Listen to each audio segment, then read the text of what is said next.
우리가 나누는 갈라디아서의 말씀은 계속해서 우리는 하나님 앞에 행할 것이 없으며 우리의 행위로서는 의를 행할 수가 없으며 선을 이룰 수가 없다라는 사실, 하나님 앞에서 의롭다 함을 얻을 사람들이 없다라는 사실입니다. 그러니까 하나님께서 홀로 행하시며 하나님께서 우리를 선을 행할 능력을 주셔서 이 세상을 선을 행하게 하시고 그 행하는 삶에 하나님께서 복을 주신다라는 사실을 말씀하고 있습니다. 오직 예수 그리스도 안에서. 할렐루야. 우리 같이 봉독하시겠습니다. 형제들아, 내가 사람의 예대로 말하노니 사람의 언약이라도 정한 후에는 아무도 폐하거나 더하거나 하지 못하느니라. 이 약속들은 아브라함과 그 자손에게 말씀하신 것인데 여럿을 가리켜 그 자손들이라 하지 아니하시고 오직 한 사람을 가리켜 네 자손이라 하셨으니 곧 그리스도라. 내가 이것을 말하노니 하나님께서 미리 정하신 언약을 430년 후에 생긴 율법이 폐기하지 못하고 그 약속을 헛되게 하지 못하리라. 만일 그 유업이 율법에서 난 것이면 약속에서 난 것이 아니니라. 그러나 하나님이 약속으로 말미암아 아브라함에게 주신 것이라. 그런즉 율법은 무엇이냐? 범법함으로 더하여진 것이라. 천사들을 통하여 한 중보자의 손으로 베푸신 것인데 약속하신 자손이 오시기까지 있을 것이라. 그 중보자는 한 편만 위한 자가 아니나 하나님은 한 분이시니라. 그러면 율법이 하나님의 약속들과 반대되는 것이냐? 결코 그럴 수 없느니라. 만일 능히 살게 하는 율법을 주셨더라면 의가 반드시 율법으로 말미암았으리라. 그러나 성경이 모든 것을 죄 아래 가두었으니 이는 예수 그리스도를 믿음으로 말미암는 약속을 믿는 자들에게 주려 함이라. 아멘.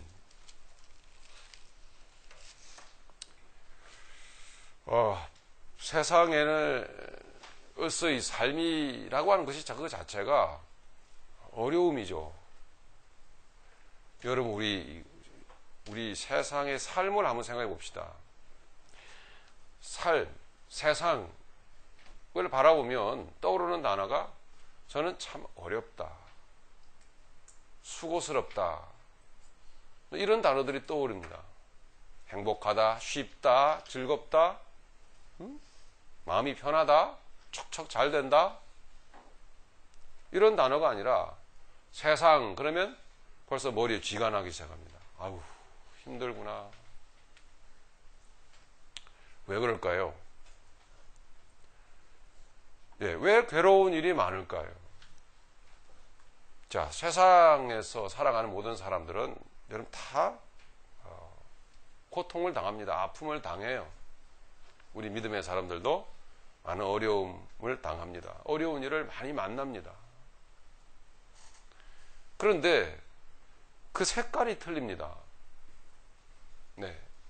믿음의 길을 걸어가는 사람들에게 있어서의 그 고통의 색깔이 틀리고 믿음의 길을 걸어가지 않는 사람들에게 있어서의 고통의 그 색깔이 믿음의 사람들과 완전히 다릅니다. 왜 믿음의 사람들에게 먼저 이 고통이 있는가? 고통이라고 하기는 좀 그렇고요. 왜 고난이 있는가? 왜 시련이 있는가? 한마디로 말씀을 드리면 믿음의 사람들에게 있어서의 시련이라고 하는 것은 하나님의 생명이 우리 안에 들어왔기 때문에 생기는 당연한 일입니다. 에베소서 2장에 보면은 다 우리 원래 그 가운데 세상 가운데서 행하여 욕망 가운데서 행하여 탐욕적으로 인생을 살아서 본질상 진노의 자식이었기 때문에 본질상 탐욕적으로 살아가는 그 인생 속에 탐욕이 아닌 선이 들어왔습니다. 예수님이 우리 안에 들어오신 것이죠. 그러니 괴롭지 않을 수가 있습니까, 여러분?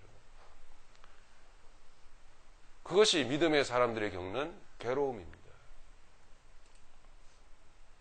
하나님 말씀을 들을 때마다 자꾸 찔림이 밀려옵니다. 영적인 부담이 자꾸 생깁니다. 그것이 바로 믿음의 사람들이 겪는 아픔입니다. 고뇌이며 고통이라고 말할 수 있죠. 몸에 우리가 알지 못하는 가운데 우리 세상을 살면 자꾸 아픈 일을 많이 당하잖아요. 마음 상하는 일을 많이 겪지 않습니까? 실망할 일들을 많이 겪습니다. 그렇게 마음 상하고 실망할 때마다 우리 안에는 내가 원치 않는 세상 독이 들어와서 쌓입니다. 그것이 내 성격이 되기도 하고 내 삶의 스타일이 되기도 해서 저 사람 왜 저래? 왜 이렇게 찡그리고 다니는 거야? 저 사람 말투가 왜 저래? 이런 평가를 받게 되는 것이죠. 우리 몸에 나도 모르게 세상을 살다 보면 자꾸 원치 않는 독이 들어와서 내 안에 쌓입니다.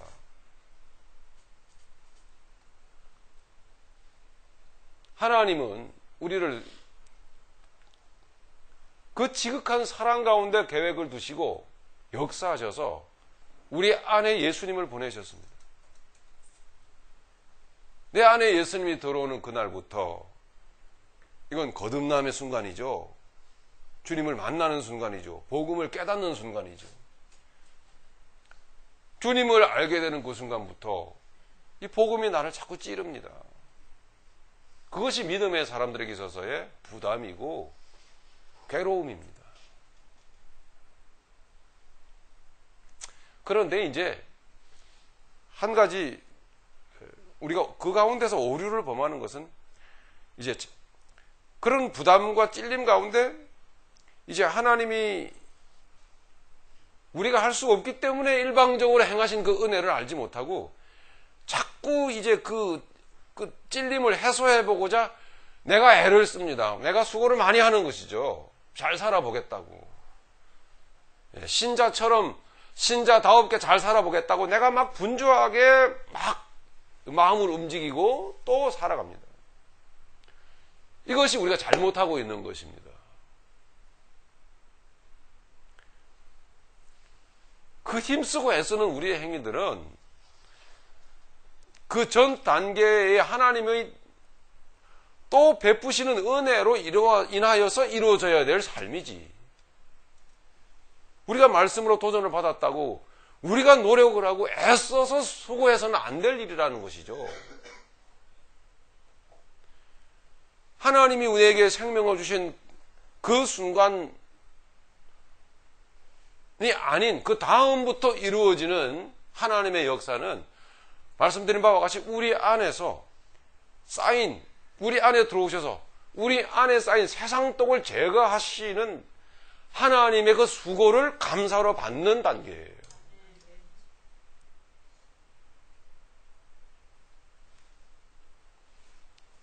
그것이 또 다른 삶으로 여러 가지 어려운 문제로 우리에게 다가올 수 있습니다.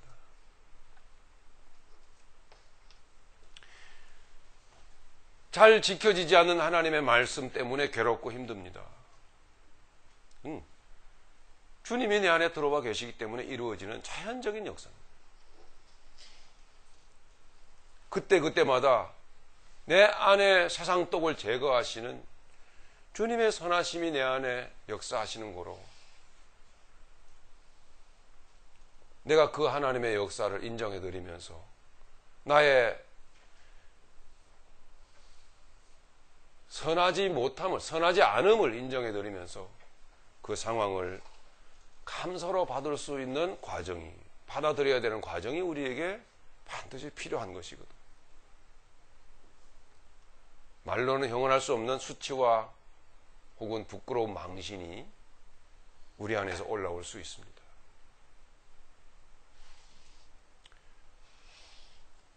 지난 주간에 정말 비보를 들었습니다. 저는.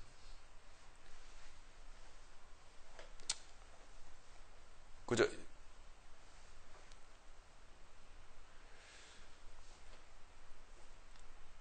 영적인 시국인 만큼 그냥 우회적으로 말씀을 드리지 않고 직설적으로 말씀을 드리죠. 옥하는 목사님이 돌아가시고 후임자로 부임하셨던 오정현 목사님의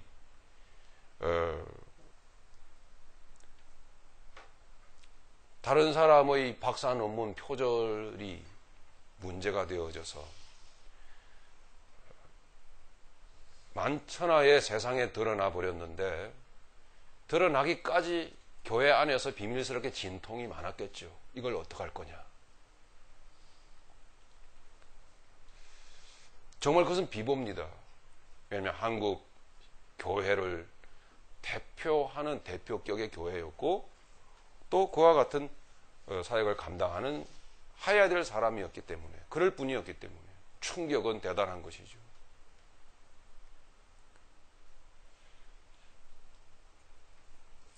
문제는 고도절미하고,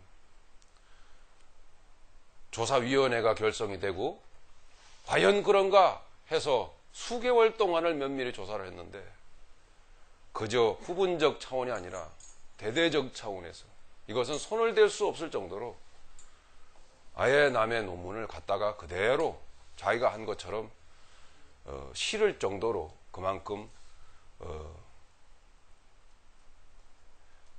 논문 표절이 정도가 심했다라고 하는 것이죠.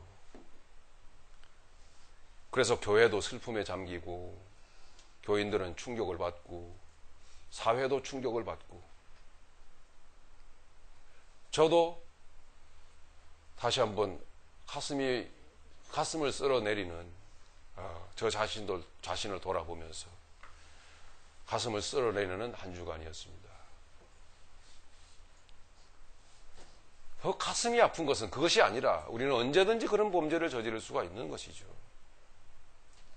가슴이 아픈 것은 그것이 아니라, 그렇게 만천하에 잘못이 드러났음에도 불구하고 그 사실을 인정하려 들지 않는 인간의 마음입니다. 드러나는 수치, 아픔, 망신을 인정하지 않으려는, 끝내 인간의 자존심에 묶인 그 자존심을 내려놓지 않으려고 하는 그 인간의 허망한 마음, 그 마음이 느껴져서 그렇게 저는 두려웠고 무서웠고, 그리고 마음이 참으로 아프고 아팠습니다. 사실 제 입술을 통해서도 정죄가 나가는 동시에 너는 어떠냐 라는 주님의 음성이 들려오는데, 그냥 다리가 후덜후덜 떨리는 것이요. 오늘 말씀을 통해서 내려지는 결론은, 하나님께서 우리를 사랑하셔서 우리의 감춰진 속을 드러내실 때에 그 망신을 당하면서, 그 수치를 당하면서, 주님, 나 원래 이렇네요 라고 인정할 수 있는 믿음의 자세가 우리에게 중요하다는 사실이죠. 그런데 세상이라고 하는 것은 우리가 욕망적으로, 탐욕적으로 살아나가다 보면은 얼마만큼의 그 욕망의 결론을 얻게 되겠죠? 돈도 많이 벌 수도 있겠고, 명예도 얻을 수 있겠고, 권력의 자리에 올라갈 수도 있습니다. 그것이 문제입니다. 그만큼의 자리를 차지하게 되고, 그만큼의 세상 부를 형성하게 되고, 명예를 얻게 됩니다. 사실 그것이 내 노력으로 인해서 이루어진 것이기 때문에 거기에는 내 명예가 걸려있고 내 인격이 걸려있거든요. 있기 때문에 그 드러난 속의 비리와 연약성과 인간성을 하려 들지 않는다는 것이죠. 높은 자리에 올라있는, 덕망 있고 명망 있는 목사라고 소문이 나면 날수록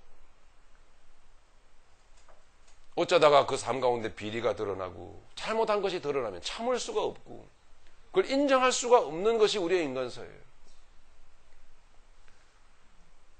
저는 이해합니다. 왜 붙들고 계신지를. 여지없이 땅에 내려꽂힐 그동안의 자기의 인생, 자기의 인격, 부정당해버릴 자기의 모든 인생, 그게 두렵고 그것을 놓지 못하는 거예요. 포기할 수가 없는 것이죠. 아니, 포기가 안 되는 것이죠. 우리가 살아가는 세상이라는 것이 여러분 이렇습니다. 저는 가슴을 쓸어내면서 야, 내가 저분 저 반틈만 되는 위치로라도 안 올라간 게 천만 다행이다. 저라고 별 수 있겠습니까? 저의 양심을 들여다보니까요, 똑같더라고요. 너도 그런 비슷한 자리에 있으면 하나님이 그렇게 너를 드러내실 때 너 그거 인정하겠느냐? 인생이 완전히 무너져 버리는데 그 순간 얼굴을 들고 세상에 다닐 수가 없는데 저 자신에게 투영해 볼 때 제 자신이 얼굴이 화끈화끈하면서 내가 그런 죄를 짓지 않았다고요? 아니요. 미래에 지을 죄가 내 안에 들어있는 거는 똑같은 거예요.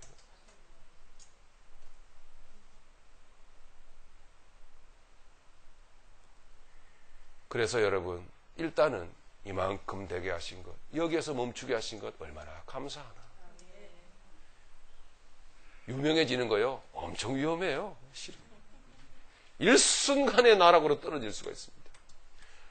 예. 극렬한 파멸의 불구덩이로 떨어질 수가 있는 것이거든요.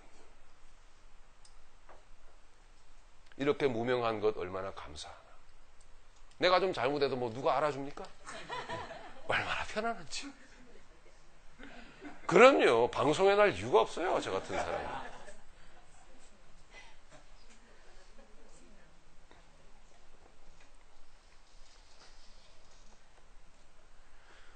네, 우리는 믿음의 사람들입니다.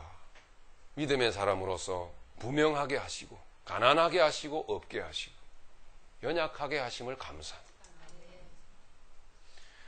그런 가운데서 그러면서 주님은 다치지 않게 조금씩 우리 몸에 쌓인 우리 속에 쌓인 독을 제거해 주신 말씀으로 얼마나 감사합니다. 약속의 땅 하나님의 나라로 더 가까이 나아가면 나아갈수록 나이가 들어가면 들어갈수록 그 믿음 안에서 우리는 더 우리의 섬세한 내부 속에서의 연약함이 드러나서 주님 앞에 부끄러워질 수가 있어요. 그러나 그것은 거룩해 하시는 주님의 손길이라고요. 아버지의 나라에 다가가면 다가갈수록 그 영광의 빛에 다가가면 다가갈수록 우리는 흙일 뿐임을 더욱 깨닫게 되지 않겠습니까? 그러나 결코 그것은 망신이나 수치가 아니라 위로하시는 주님의 손길이요, 격려요. 왜 그렇게 하시는지를 알기 때문에 그 당하는 고난은 아버지의 영광, 그 십자가의 그 사랑과 함께 하는 것이기 때문에 결코 우리에게는 수치가 아닌, 망신이 아닌 격려로 다가온다는 사실. 그 속에는 항상 우리의 연약함이 드러나긴 하지만 감격의 눈물이 있어요. 이게 믿음의 사람들이 겪는 고초입니다. 이런 어려움이 여러분들에게 있으시기를 바랍니다. 있으시죠? 예, 제가 잘 도와드리잖아요. 그죠? 얼마나 예리한 바늘이 돼서 여러분들을 잘 찔러드립니다.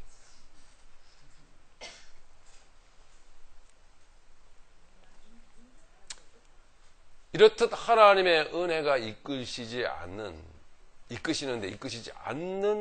고난이 있어요. 이렇게 하나님의 은혜가 이끄시지 않는 고통이 있습니다. 정말 이것이야말로 슬픔이 아닐 수가 없는 것입니다. 그죠? 자, 부담이 있습니까?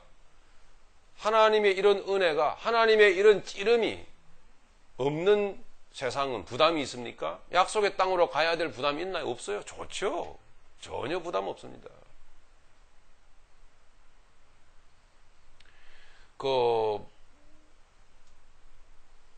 사실 한국 교계에 지대한 영향을 미치고 계시는 그 이재철 목사님 아시죠? 아시는 분 많으시죠? 그분이 방탕한 생활을 하시다가 주님이 찾아오셔서 주님을 만나고 난 그 이후에 느꼈던 감정 한 토막을 제가 좀 들었습니다.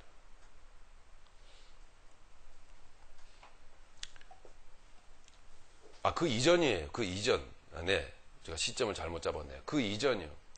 세상에 나가서 죄를 짓고, 방탕하게 살면서 몸은 교회를 다니고 이런 시절이었어요. 교회에서 복음을 들으면 그렇게 부담스러울 수가 없더래요. 세상에서 살면은 그 삶이 놓아지지가 않고 일찌감치 사업을 하셔서 돈을 좀 버셨는가 봐요. 그래가지고 돈이 손에 있으니까, 부가 있으니까요, 세상이 안 놓아지는 거죠. 그렇다고 교회는 안 다닐 수가 없고, 이런 부딪힘 속에서 세상을 살아가고 있었는데, 그러니까 두 세계를 사는 거죠. 그분은 살았던 것이죠. 그런데 이 두 세계가 아닌 세상이라고는 한 세상만 사는 자기 동료들, 아는 사람들이 그렇게 부러울 수가 없더래요. 네. 부담 없이 술 마시고, 부담 없이 노름하고, 부담 없이 아내 모르게 딴짓하고, 네. 근데 그렇게 그들이 행복해 보일 수가 없더래요. 나는 왜 이렇게 부담의 짐을 짊어지고 사는 걸까? 이 교회를 다녀야 되는 이 부분을 그냥 딱 떼어내버리면 나도 저들처럼 행복하게 좀 살 수가 있을 것 같은데, 나는 왜 이 두 세계에서 이렇게 어정쩡하게 고생을 하고 있는 걸까? 너무너무 그냥 세상에서 아주 클리어하게 세상에서 세상적으로 살아가는 사람들이 그렇게 행복해 보이더라는 거예요, 여러분. 어정쩡하게 걸쳐 있을 때는요, 그렇게 보일 수가 있습니다. 저는 100% 공감했거든요. 제가 그런 생각, 그런 부담으로 살았었으니까요. 아시는 분은 다 아시겠지만, 저는요, 때로는 무지막지하게 주먹도 휘두르고 광목도 휘두르고 너무 그게 아주 익사이팅하고 너무 제 체질에 맞는 삶이었어요, 사실은.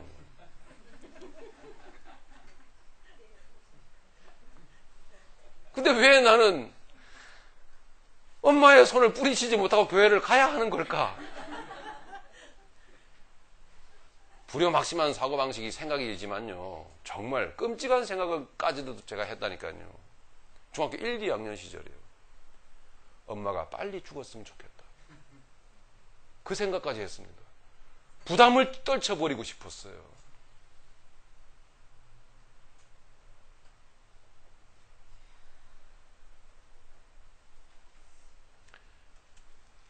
어쨌든 이 목사님이 그렇게 고민하는 가운데 있다가 주님이 찾아오셨다는 것 아닙니까? 내가 왜 이러고 있는 걸까? 어느 날 한 예배당을 찾아가서 예배당에 웅크리고 앉아있는 자신을 주님이 찾아오셨어요. 만나주셨다고 합니다. 그때로부터 세상을 향한 모든 욕망적 인생을 포기하고 내려놓고 신학을 하기로 그렇게 결심을 했다고 하죠. 거기까지. 이렇듯 세상적으로만 사는 사람들은 부담 없습니다. 이런 고난 안 당해도 돼요. 복음으로 인하여서 괴롭힘을 당해야 될 이유도 없으니 여러분 얼마나 좋습니까? 좋으시죠, 여러분? 예, 아멘 하시는 분 회개하실. 우리가 다 알듯이, 그러나 그 십자가 부담 없이 살아가는 이 세상살이가 지옥임을 이제 우리는 알지 않습니까? 저는 아까 찬양 중에 말씀을 드린 대로 젊은 청년들이요, 길을 알지 못해 내가 살 길은 오직 이 시험에 패스하는 길이다, 예? 하면서 시험 공부에 여념이 없고 그 시험 공부를 떨어지고 또 시도하고 또 떨어지고, 예, 얼마나 일자리가 시급한지, 얼마나 일자리가 위급한지요. 보통 400대 1, 500대 1이래요. 400명, 400명이 들어붙어서 한 자리 나오는 거예요. 그렇게 해서라도 살겠다고 몸부림을 치는 그 모습들을 보면서 그냥 눈물이 피 돌았습니다. 말씀드린 대로 그렇게 산다고, 그렇게 어렵사리 관문을 뚫고 시험에 패스해서 일자리를 얻는다고 할지라도 그게 여러분 행복 시작입니까? 아니잖아요. 시작일 뿐입니다. 이제 고난의 시작일 뿐인 거죠. 세상살이의 고통스러운 세상살이의 시작일 뿐이거든요.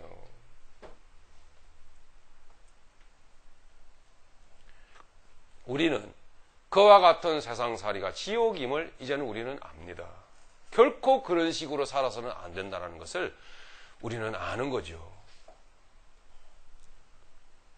그러면은요, 말씀드린 대로 우리는 믿음의 사람인 거로 믿음의 사람에게 지워주는 영적 부담, 복음적 부담, 우리는 감동의 눈물을 흘려가면서 부담을 지고 그 고난을 당하면서 그 고생하면서 믿음의 길을 걸어가야 될 줄로 믿습니다. 그것은 슬픔이 아니라고 하는 거죠. 저주가 아니라고 하는 거죠. 방황이 아니라고 하는 거죠.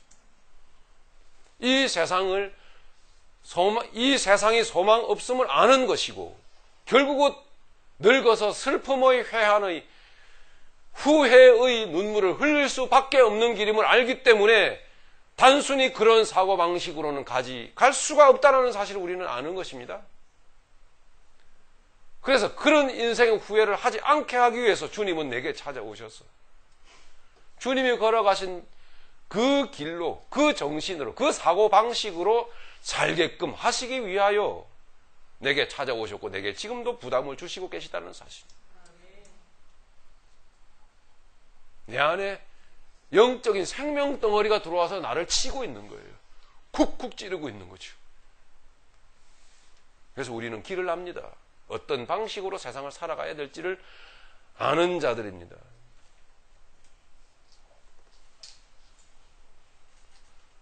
사도 바울은 빌립보서 3장을 통해서 그렇게 말을 하였습니다. 자기의 지난날의 세상살이가, 자기가 예수 만나기 전에 지난날의 사고방식이, 삶의 사고방식이 다 배설물거리였다.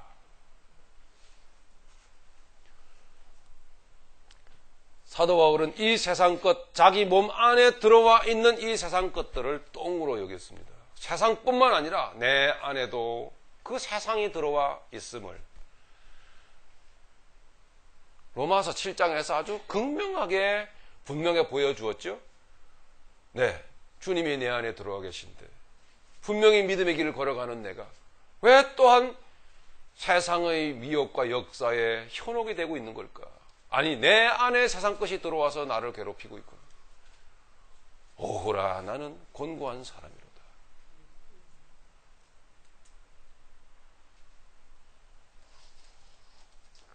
이렇듯 세상과 내 안에 들어와 있는 세상을 배설물로 표현을 하였다라는 것이죠.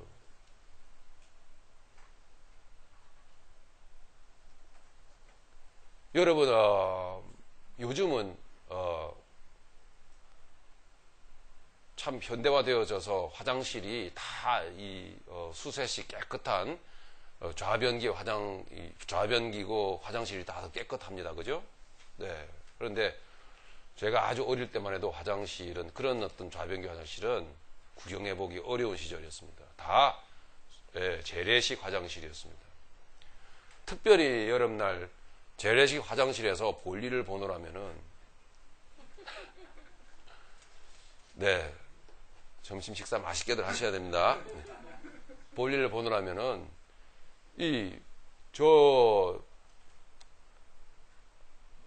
직설적으로 말씀드리죠. 그 똥통 안에 들여다보면 그 똥이 파도를 칩니다, 이게. 네, 정말 똥이 막 파도를 쳐요. 그래서 바람이 부나. 전혀 바람이 부는 아주 고요한 세상인데 그 속은 이렇게 들여다보면요, 막 이게 넘실넘실. 자세히 들여다보면 왜 그러죠? 구더기들이 수억 마리가, 억만인지는 안 세어봐서 모르겠습니다만은, 거기서 때로 춤을 추는 거예요. 막 움직이니까. 예, 이 똥이 막 이 파도가 되는 거예요. 예? 다 그러니까 그 더러운 줄 모릅니다. 예. 주저앉아서 볼 일을 보면은요, 이놈의 구더기들이 그 똥통 밑에만 있는 게 아니고요, 대부분 거기에서 똥물을 먹고선 사는데, 똥물을 먹고 살다가 사람이 뿌리는 구더기 죽이는 약을 먹고 다 죽죠. 시커멓게 돼서. 그런데 개 중에는요, 거기에서 여기선 살 수 없다 이래가지고 그 똥통을 기어오르는 구더기들이 있단 말이에요. 그건 아주 스페셜한, 아주 특별한 지능을 가진, 정신세계를 가진 구더기들이에요. 그래서 이렇게는 살지 않겠노라. 내 이 똥을 마시고 내가 살아서는 안 되겠다. 이런 아주 철학적이고 이런 아주 성경적인 이런 복음의 도전을 받은 구더기들이 구불구불 올라와서 주저앉고 있는데 발등을 이렇게 올라타기도 하고 말이죠. 그러면 싫다고 이렇게 해서 꾹 밟아버립니다. 그러면 툭 하고 터지는 게 발밑에서 느껴지죠. 벽을 타고 오릅니다.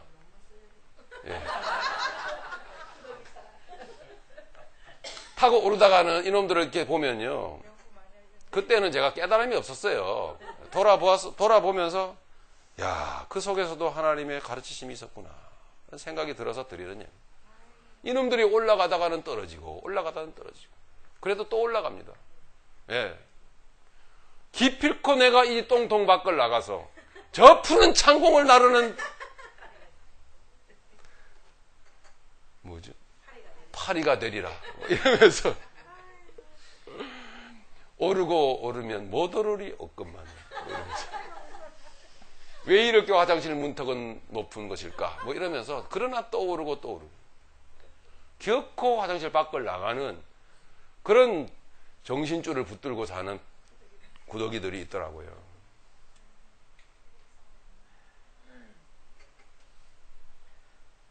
우리는 이 세상이 그런 배설물 통임을 우리는 아는 사람들입니다. 결코 수고하고 노력해 보아야 죄송합니다, 여러분. 정말 죄송합니다. 아까 제 설교 속에 그분 이름을 올려서 너무 죄송한데요. 저도 별반 다를 게 없다라는 사실.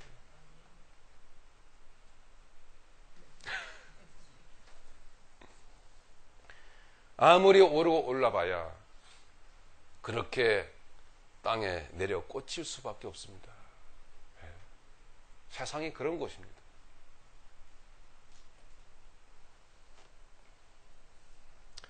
우리는 이 세상이 그런 배설물 통임을 우리는 이제 조금은 압니다. 그리고 그런 식으로 살지는 않겠다.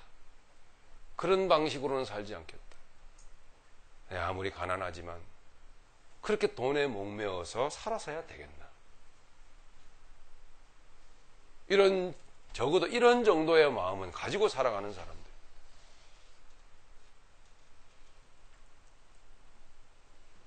그래서 우리 믿음의 사람들은 주님이 주신 십자가의 복음의 부담을 가지고 목적을 향해서 달려가는 사람들인 것입니다. 우리 사도 바울이 쓰고 있는 그 빌립보서 3장의 말씀을 우리 같이 한번 이 시간에 한번 읽어보십시다.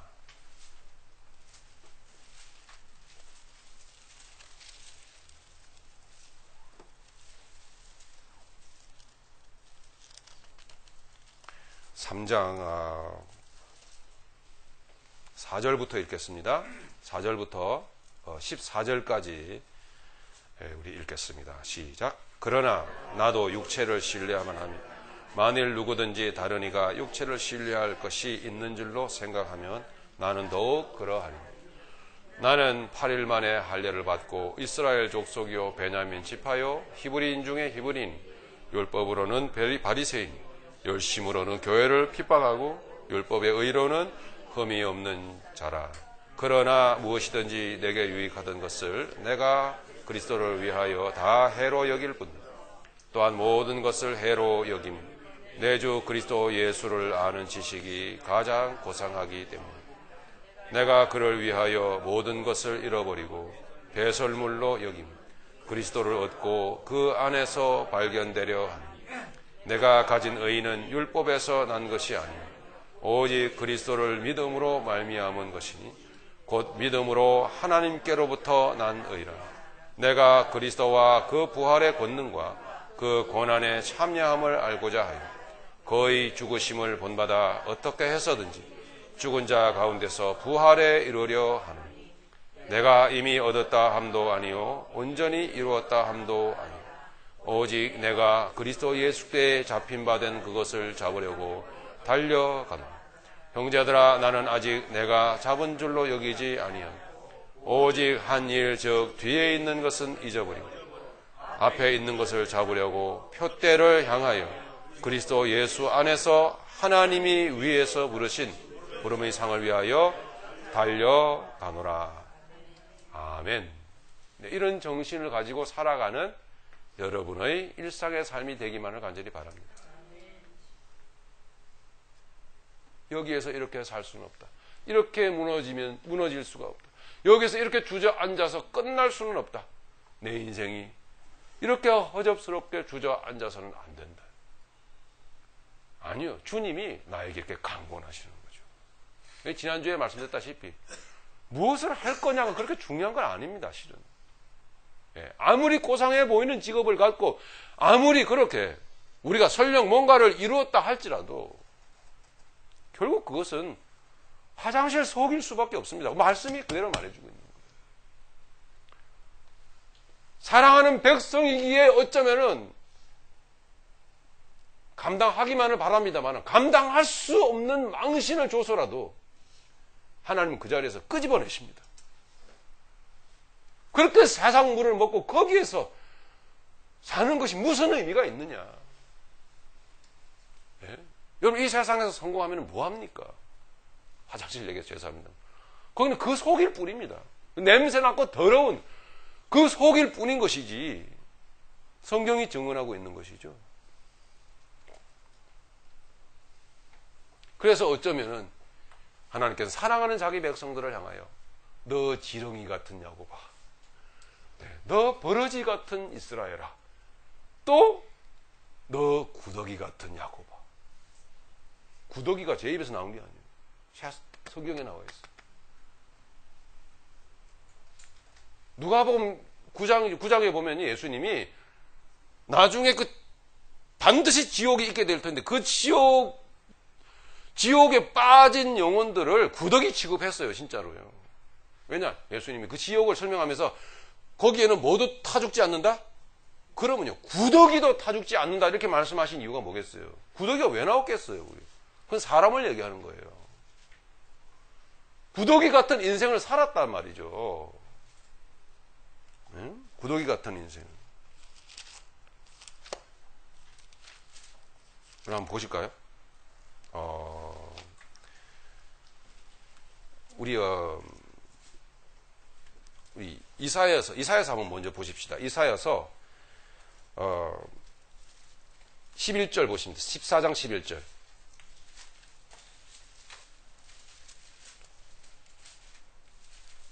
이사야서 14장 11절 찾았습니까? 우리 다 같이 읽겠습니다. 내 영화가 스올에 떨어졌으며 내 비파 소리까지로다. 구더기가 내 아래 깔림이여 지렁이가 너를 덮었도다. 이것은 이 세상에서 그렇게 탐욕으로 욕망으로 살아가는 모든 인간들이 구더기요 지렁이라는 거예요. 마가복음 9장 38절에 보시면 예수님이 그렇게 말씀하셨습니다. 그 지옥에는 구더기도 죽지 않는다. 그 구더기를 얘기한 게 아니에요.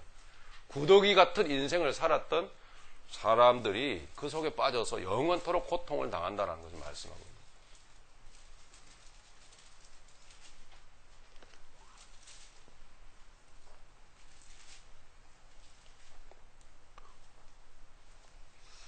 네, 우리 오늘 주신 본문 말씀 잠시 읽고 마치도록 하겠습니다. 15절에 보니까 갈라디아서 3장 14절에 여러분 보시면 아브라함이 복을 받았죠? 무슨 복을 받았던 것입니까? 많은 재물의 복이요? 많은 자손의 복이요? 아니에요.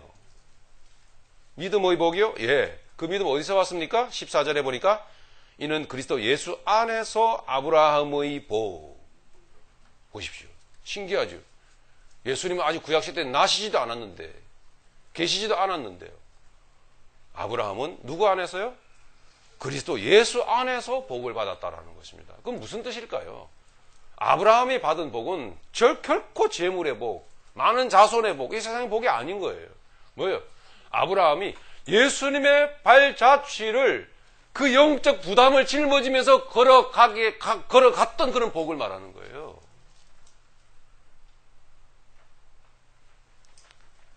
많은 부딪힘과 갈등과 고뇌가 있었지만 아브라함은 복을 받은 자였습니다. 왜요? 메시아 예수 그리스도께서, 장차 자기 후손으로 오실 예수 그리스도께서 걸어가실 길을 아브라함은 밟아갔던 것이거든요. 미리. 우리는 이제 그 예수님 그 이후에 밟아가신 길을 걸어가는 또 복받은, 아브라함과 똑같은 복받은 사람들이고요. 그래서 그 아브라함의 복이 이방인에게 미치게 하시고 우리에게 미쳤던 것이죠. 우리로 하여금 믿음으로 말미암아 성령의 약속을 받게 하려 함이라 라고 말하고 있는 것입니다. 고생 많이 했습니다. 수고 많이 했습니다. 갈등 많이 했습니다. 죄 많이 지었습니다. 네, 자기 안에, 아브라함은 자기 안에 들어있는 그 세상 독이 빠져나오는 그런 아픔과 고통을 많이 겪었습니다. 여러분 아시다시피 먹거리 때문에 결국은 당당하게 아니요 하지 못하고요. 우물쭈물하다가 돈 받고 아내 팔아버렸습니다. 많은 것을 느꼈습니다. 하나님이 요구하십니다. 자식 내놓으라고요. 얼마나 고뇌가 심했을까요? 아브라함은 그와 같은 아픔의 길을, 영적 부담의 길을 걸어갔던 것입니다. 하나님이 말씀하실 때에 여러분 아시는 대로 아내가 죽었어요. 무덤이 필요합니다. 하나님께서는 아브라함에게 그 중심 속에서 말씀하셨습니다. 공짜 바라지 마라. 대가를 치러라. 해 족속들이 그냥 땅을 주겠다고 하는데도 거절하면서 굳이 돈을 지불하고 그 땅을 샀습니다. 대가 없이는 갈 수 없는 길이 생명의 길임을 우리가 이만큼 드러나야 되고, 이만큼 망신당해야 되고, 이만큼 수치가 드러나야 되고, 이만큼 우리가 죄인임이 증명되어지는 가운데서 우리는 주님의 거룩하심을 닮아가는 길을 걸어가고 있는 존재들이다. 이것이 바로 복이라고 하는 사실이죠.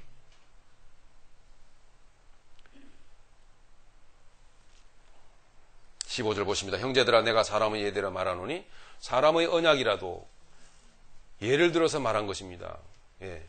너무너무나 율법과 복음을 혼동하고 아직도 이해하지 못하고 복음적으로 살지 못하기 때문에 사람의 예를 다시 얘기를 한 거예요. 형제들아 내가 예를 들어서 말할게. 사람의 예대로 말하노니 사람의 언약이라도, 사람들이 서로 세상 살면서 약속을 하잖아, 그죠? 계약을 할 때는 그것이 정해진 후에는, 사인을 하고 나면 아무도 폐하거나 더하거나 하지 못한다. 지켜야 한다. 만약에 어길 때는 응당한 대가가 치루어져야 된다. 이게 세상이다. 하물며 하나님의 세계를 볼 때에 16절 이 약속들은 아브라함에게 예수 그리스도의 길을 걷게 하신 이 약속은 아브라함과 그 자손에게 말씀하신 것인데 여럿을 가리켜 그 자손들이라 하지 아니하시고 오직 한 사람을 가리켜 내 자손이라 하셨으니 곧 그리스도라. 현실적으로 보면 아브라함의 자손은 이삭입니다. 아브라함은 이삭 딱 하나 약속의 자식 낳은 거예요. 다른 자식은 다 필요 없어요. 네. 그런데 알고 보니까 그 이삭이 예수 그리스도를 상징하던 인물이었다는 거죠. 그러니까 영적, 적용적 차원에서 보면 아브라함은 누구를 품은 겁니까? 예수 그리스도를 속에 받아들였던 거예요. 그러니까 아브라함은 그런 번민에 부딪히는 길을 갈 수밖에 없었던 거예요. 예. 그냥 세상에서 먹고 마시며 세상 일변도로 편하게 살 수 있었던 사람이에요. 바벨론 땅에서. 그러나 하나님은 끌어내셨던 거예요. 그리고 생명을 집어넣었어요. 예수가 그 안에 있었던 거예요. 이삭이라는 이름으로. 자꾸 부담으로 찔러대는 거예요. 그래서 그러므로 아브라함은 윽 하면서 자기 죄가 드러나면서 그 고뇌의 길을 걸어갈 수밖에 없었던 거죠. 뭐가 복이라고요? 그것이 복이다.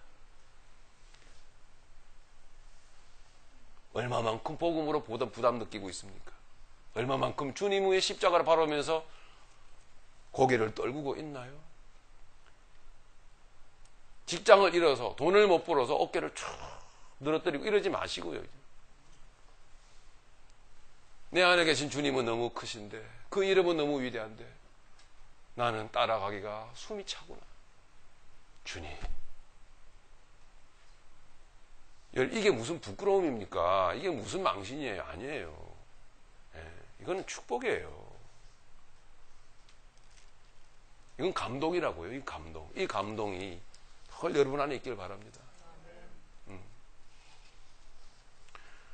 다시 얘기입니다만은 저는 젊은이들의 모습을 보면서요, 이 감동이 저들에게 있어야 하는데 실은 이게 없구나. 이게 막 가슴에 미어지면서 정말 그 고시원 한국판에서 정말 개척교회라도 하고 싶더라니까요. 응? 그리스도가 아브라함 안에 들어갔던 것입니다. 17절, 내가 이것을 말하노니 하나님께서 미리 정하신 언약을 창세전에 정하신 거예요. 430년 후에 생긴 율법이 폐기하지 못하고 그 약속을 헛되게 하지 못하리라. 그러므로 너의 육신의 의지대로, 너의 생각으로 세상에서 배운 논리와 이성과 세상의 상식으로 인생을 살려고 하지 마라. 18절, 만일 그 유업이, 아브라함이 받았던 그 유업이 율법에서 난 것이라면, 아브라함이 받은 그 축복이 율법에서 난 것이라면, 아브라함의 의지적 믿음에서 난 것이라면, 아브라함의 자기의 수고와 노력에서 난 것이라면 약속에서 난 것이 아니니라. 그러나 하나님이 약속으로 말미암아, 복음으로 말미암아, 그리스도 십자가로 말미암아 아브라함에게 주신 것이다. 그런즉 19절, 율법은 무엇이냐? 범법함으로 더하여진 것인데 죄를 드러내기 위해서 율법은 존재한 것이었다는 것이죠. 천사들을 통하여 한 중보자의 손으로 베푸신 것인데 모세 약속하신 자손이 오시기까지만 있을 것이다. 할렐루야.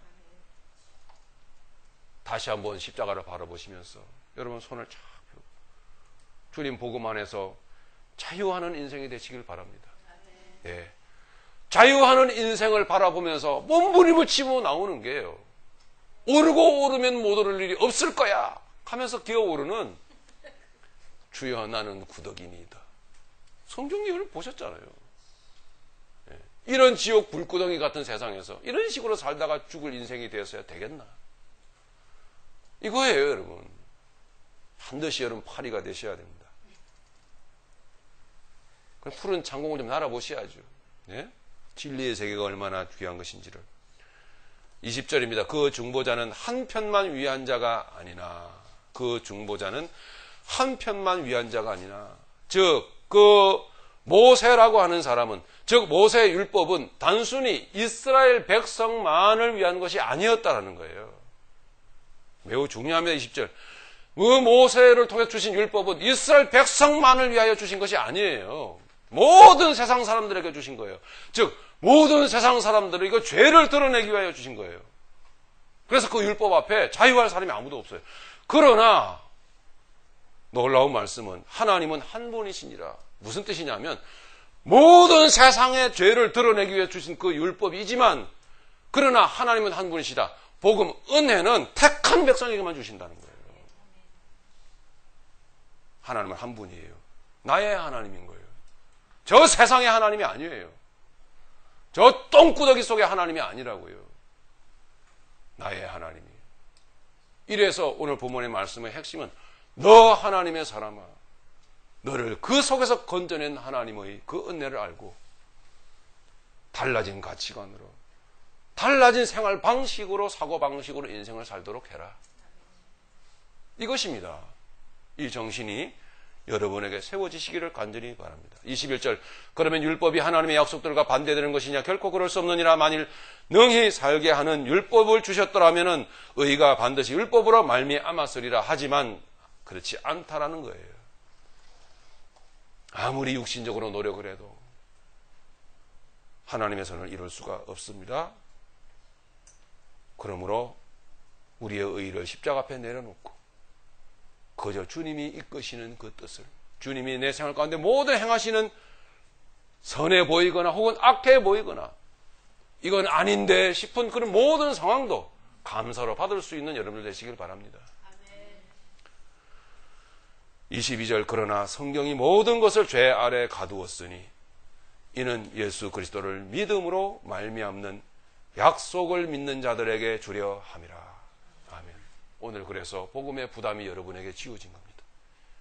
십자가의 길을, 예수님이 밟아가신 그 길을 여러분들도 그 발자취를 밟아 가셔야 될 부담이 여러분에게 주어졌는데, 그러나 그것은 고통이 아니라 십자가의 의미를 아는 사람들은, 이제 아버지 하나님의 그 크신 사랑을 아는 사람들은 아멘 아버지, 내가 여기서 이렇게 살 수는 없죠. 그런 정신과 마음으로 주신 어려움, 주신 고난 감사합니다. 믿음으로 목표를 향하여 주 예수의 손에 잡힌 바 된 그것을 나도 잡으려고 오늘도 나는 쫓아가노라. 할렐루야. 달려가시는, 믿음으로 달려가시는 여러분들이 되시기를 예수님의 이름으로 축복합니다.